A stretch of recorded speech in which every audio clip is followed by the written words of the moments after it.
Abdiel Palacios asks, why is God always silent? Abdiel Palacios, thank you for this question, man. Look, before I answer this, I want to say one thing.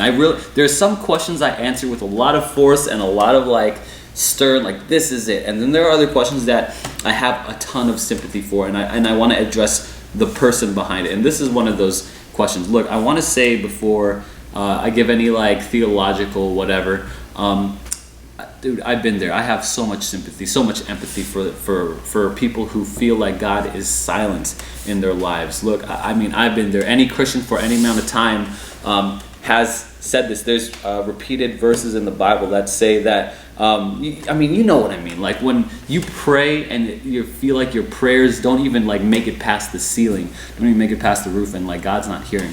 Here's what I want to just remind myself to watch this video when I know I'm going to feel this way, is that God is always listening. He is always there. He always knows what's going on in your world, in your circumstances. Jesus Christ died and brought you together with God so that you have access to Him.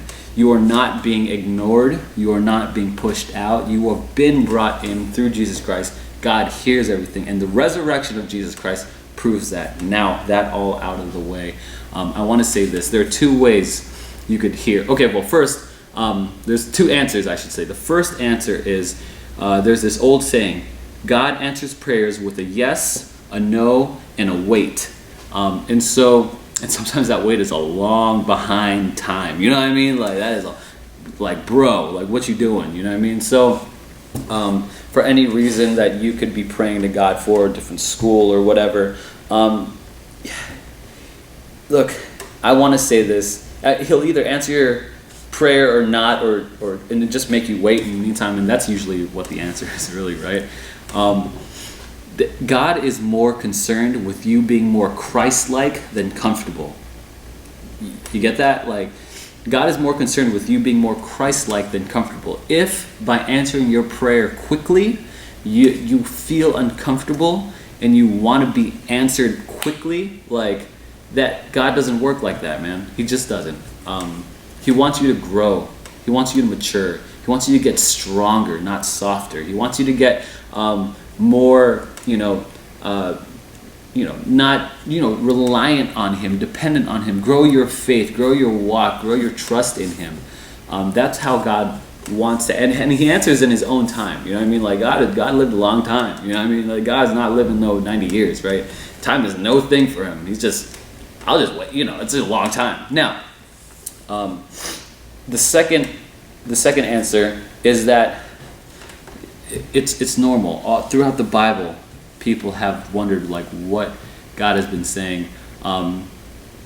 It's a normal thing. What your struggles, Christians struggle with. This is what we're supposed to struggle with sometimes, and God is always there. I will say this though, if you want to hear God's voice, right? God has already spoken to you through the Bible. If you want to hear what God has to say to you in your life, read the Bible. If you have a question about what girl to date, right? If should I marry her? What school, what church should I go to? Whatever. The Bible doesn't say none of that, right? But the Bible does speak to certain principles, like commitment to a church, like loving your neighbor, always forgiving. The Bible speaks to this. God speaks through the Bible. That's His word. That's Him talking to us. This is the God speaking to us. So if you're wondering, should I forgive this person? Yes. Why? You didn't hear anything audibly from the Bible or from your prayer? Because it says it in the Bible. I wish I had my Bible with me right now, right? It says it in the Bible. Forgive, right? So the first thing, why is God always silent? One, I sympathize with that. And Christians struggle and deal, and we know the struggle and deal. I do. And I just know this truth, that when you feel your prayers are being ignored, they're not. God doesn't ignore. God's always with you. Okay.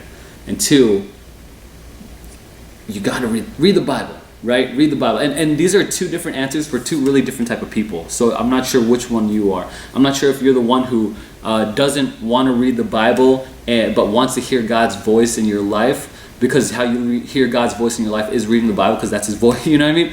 Or if you're the person who is earnestly praying, earnestly reading, but still has no and is losing faith. These are two different answers for two different people. One, read the Bible. Two, God is always with you.